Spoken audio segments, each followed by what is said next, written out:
Ya, selamat pagi anak-anak semua. Sebelum kita mulai pembelajaran kita pada pagi hari ini, kita berdoa terlebih dahulu. Mari kita berdoa. Tuhan Allah Bapa kami dalam kerajaan surga, kami sungguh bersyukur untuk kesempatan pada pagi hari ini. Kami boleh belajar lagi dalam pelajaran agama. Tuhan kiranya boleh pimpin sertai kami dalam pembelajaran kami ke depan, supaya kami boleh sungguh-sungguh mengerti apa yang kami pelajari. Dalam nama Tuhan Yesus kami berdoa. Amin. Nah, hari ini kita akan belajar bersama-sama tentang Injil Yohanes. Kita akan belajar pendahuluan dan latar belakang dari Injil ini ditulis. Mari kita baca bersama-sama dari Yohanes pasal 20 ayat 30 sampai 31. Di layar sudah ada, nanti anak-anak tinggal mengikuti. Bagian ini sebenarnya adalah salah satu ayat kunci di dalam Injil Yohanes. Bapak bacakan. Memang masih banyak tanda lain yang dibuat Yesus di depan mata murid-muridnya yang tidak tercatat dalam kitab ini. Tetapi semua yang tercantum di sini telah dicatat supaya kamu percaya bahwa Yesuslah Mesias, Anak Allah, dan supaya kamu oleh imanmu memperoleh hidup yang kekal. Jadi di sini dikatakan semua yang tertulis dalam Injil Yohanes, berarti itu termasuk mujizat, termasuk tanda, ya, itu dicatat supaya apa? Supaya setiap orang yang membaca Injil ini bisa percaya bahwa Yesuslah Mesias. Kemudian supaya oleh imanmu, ya, kita bisa memperoleh hidup yang kekal di dalam Tuhan. Ada 4 bagian besar dari Injil Yohanes ini yang akan bersama-sama kita pelajari ke depan. Yang pertama adalah latar belakang dari Injil Yohanes, kemudian 7 perkataan Kristus, kemudian 7 tanda atau mujizat Kristus, kemudian 7 pengajaran Kristus. Yang pertama kita akan lihat dulu latar belakang dari Injil ini ditulis. Injil Yohanes ini ditulis pada tahun 80 sampai 90 Masehi. Ini Injil dari antara ketiga Injil yang lain, ini Injil yang termasuk paling mudah, paling baru ditulis. Kalian bisa bandingkan, Injil Matius itu tahun 55 sampai 65, Injil Markus itu 50 sampai 60, kemudian Injil Lukas itu 60 sampai 61 Masehi. Kemudian Injil ini ditulis oleh Rasul Yohanes di Efesus. Rasul Yohanes ini bersama dengan saudaranya disebut sebagai anak-anak guru atau anak-anak guntur. Itu bisa kamu baca di dalam Markus pasal 3 ayat 16 sampai 17. Nah, penyebutan ini bukan tanpa alasan, bukan tanpa penyebab, tetapi karena memang Yohanes ini bersama dengan saudaranya itu adalah orang-orang yang keras. Nah, mungkin karena latar belakang mereka dari nelayan, atau memang mungkin karena pribadi mereka sudah seperti itu, tetapi mereka adalah orang-orang yang sangat keras. Ketika mereka sedang mengunjungi suatu daerah bersama dengan Yesus, kemudian penduduk di daerah itu menolak kedatangan mereka, maka apa yang mereka katakan kepada Tuhan Yesus? Mereka meminta kepada Tuhan Yesus supaya apa? Supaya api turun dari langit menghanguskan atau membakar seluruh penduduk kota itu. Ya, jadi itu adalah satu permintaan yang sangat keras, ya, sangat mungkin bisa dibilang mereka mendendam sama orang itu atau bagaimana. Tetapi itu adalah salah satu kisah dalam Alkitab yang terkenal yang menunjukkan bahwa Yohanes ini memiliki karakter yang begitu keras. Nah, Yohanes juga menyatakan dirinya sebagai murid yang dikasihi. Itu dia tuliskan sendiri dalam Injilnya. Ya, salah satunya tertulis dalam Yohanes pasal 13 ayat 23 dan ada beberapa bagian yang lain. Nah, Ini bukan mau menunjukkan bahwa Yohanes adalah murid yang paling hebat, ya paling jago, paling berkompeten di antara murid yang lain. Bukan juga menunjukkan bahwa bahwa Yesus adalah guru yang favoritism, yang memfavoritkan beberapa orang. Ya bukan itu. Tetapi kenapa Yohanes menyatakan dirinya sebagai murid yang dikasihi? Untuk menyatakan bahwa dia sangat bersyukur karena telah mendapatkan kasih Kristus yang menyelamatkannya. Kasih Kristus yang mengubah hidupnya dan kasih Kristus yang memakainya untuk menyatakan kebenarannya kepada dunia. Banyak peristiwa-peristiwa di dalam Injil yang dicatat bahwa Yohanes ada di situ, tetapi murid yang lain tidak ada. Contohnya ketika Kristus disalib, maka Yohanes ada di situ, sementara murid-muridnya yang lain sudah pada melarikan diri karena takut. Kemudian ketika perjamuan terakhir, ya Yohanes dan satu lagi Yudas itu duduk di dekat Tuhan Yesus, dan itu menunjukkan kedekatan secara personal. Kemudian dalam beberapa peristiwa Tuhan Yesus mengajak Yohanes, Yakobus dan Petrus, hanya ketiganya saja, untuk bersama-sama dengan Yesus, ya. Contohnya ketika di Taman Getsemani, kemudian ketika Tuhan Yesus mengalami transfigurasi. Nah, jadi Yohanes sungguh-sungguh mau menyatakan bagaimana kasih Kristus itu mengubah dia dari Boanerges. Markus menggunakan istilah ini untuk anak-anak guru atau anak-anak guntur itu, atau orang yang pribadinya sangat keras, menjadi rasul kasih. Nah, Yohanes merupakan salah satu rasul yang paling banyak menuliskan tentang kasih di dalam tulisan-tulisannya.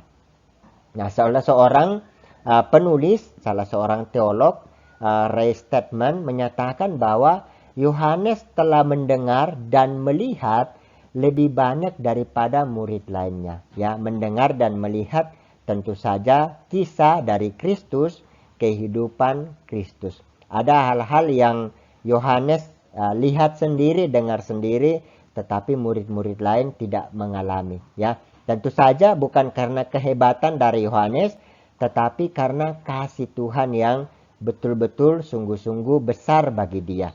Ya, bukan berarti juga kasih Tuhan terhadap murid yang lain tidak besar, ya, besar juga, tetapi tentu saja tiap-tiap orang punya porsi yang berbeda-beda. Tadi Injil Yohanes ditulis di Efesus, ya, ini daerah Efesus pada saat ini, ya. Jadi Efesus sekarang itu sudah termasuk ke dalam wilayah Turki. Sekarang ini ya tentu saja bukan daerah yang mayoritas penduduknya lagi Kristen, ya. Jadi ini daerah sekarang ya mayoritas penduduknya juga sudah Muslim.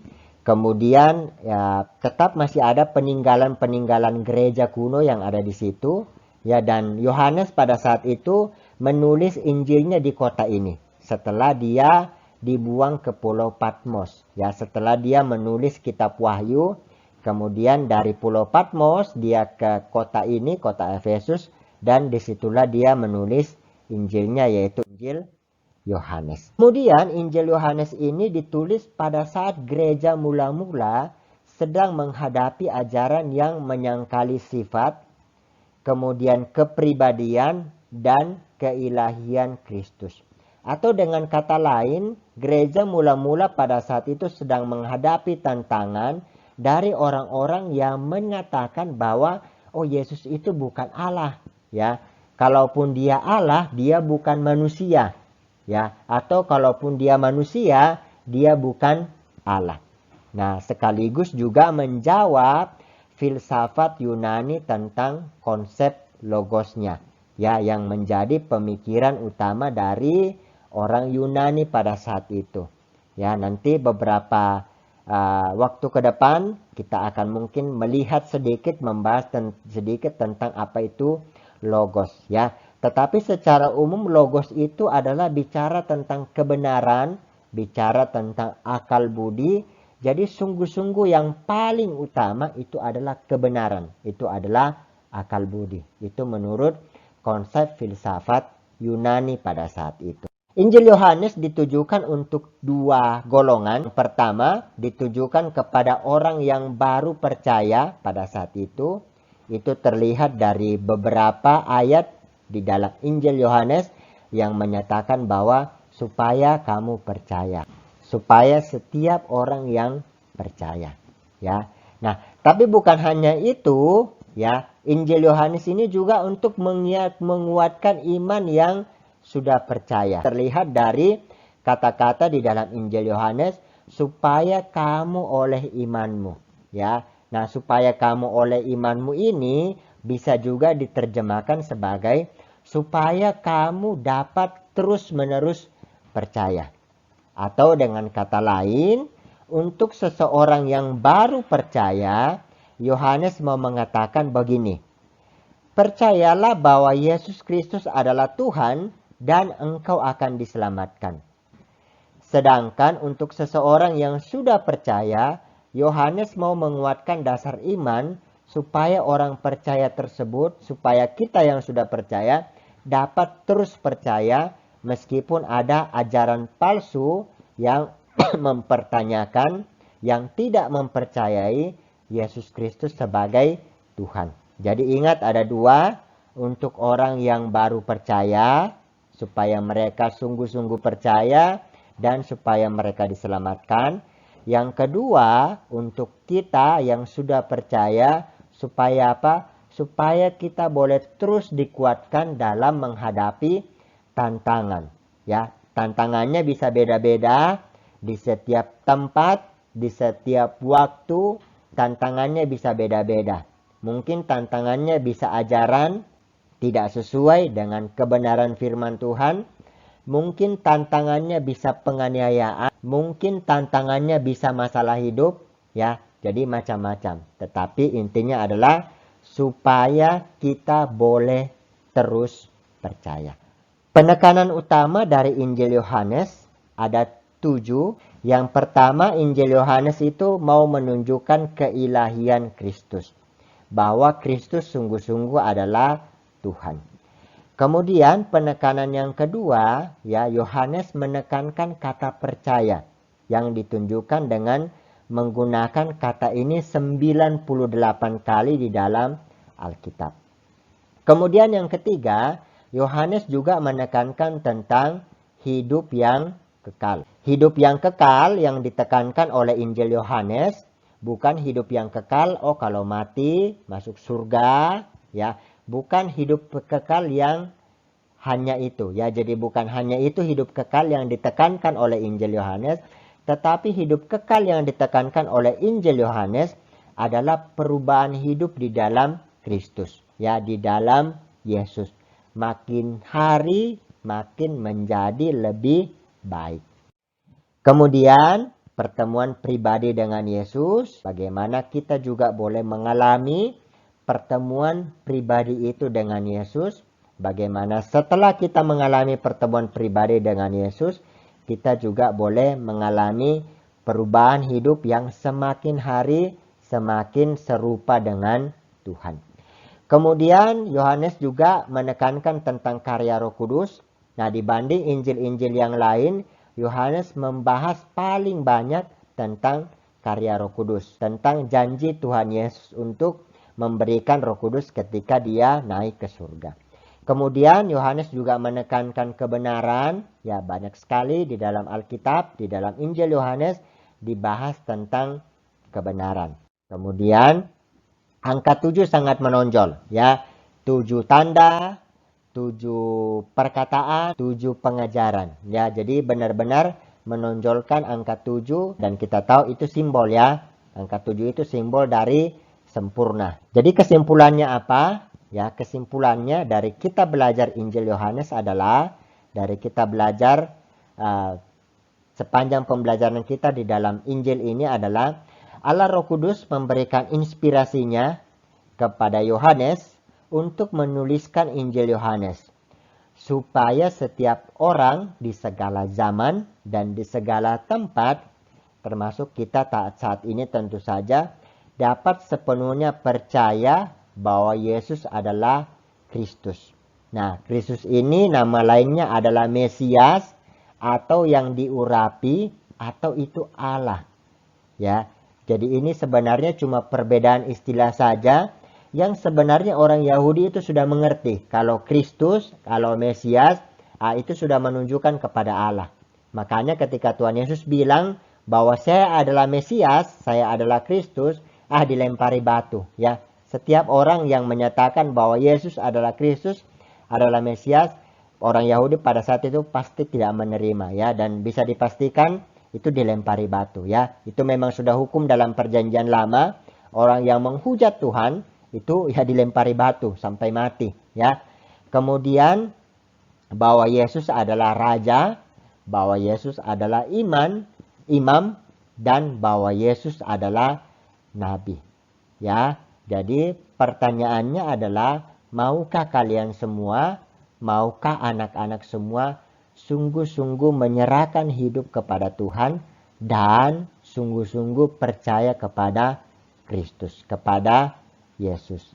Untuk kuis, untuk review materi kita pada hari ini, ya, silakan kamu buka joinmyquiz.com, ya. Kemudian di situ ada kode yang harus kamu masukkan. Silakan kamu masukkan kode ini, ya. Kuisnya kamu boleh kerjakan beberapa kali, ya. Jadi Bapak harap kamu boleh sungguh-sungguh mengerti, kamu boleh sungguh-sungguh memahami, belajar dengan baik materi kita pada hari ini dan materi kita selanjutnya, ya. Jadi bukan hanya sekedar masuk ke kuisnya kemudian kerjakan, oh ya sudah, saya sudah kerjakan, saya sudah absen dan sebagainya, ya. Tidak nol nilai formatifku di rapor, ya. Tapi bagaimana kalian sungguh-sungguh boleh mengerti setiap materi, setiap hal yang boleh dipelajari. Ya, sekian pembelajaran kita hari ini. Mari kita berdoa. Tuhan, terima kasih kami sudah belajar, kami sudah selesai untuk melihat latar belakang dari Injil ini. Tuhan kiranya boleh menolong kami supaya kami boleh sungguh-sungguh oleh iman, boleh percaya kepada Kristus, kami boleh terus dikuatkan setiap hari dalam setiap hal yang Tuhan boleh izinkan terjadi dalam kehidupan kami. Tuhan, kami berdoa menyerahkan aktivitas kami selanjutnya, biar kiranya Tuhan juga boleh terus menolong, memimpin, menyertai kami. Dalam nama Tuhan Yesus, amin. Ya, terima kasih. Tuhan Yesus memberkati hari ini.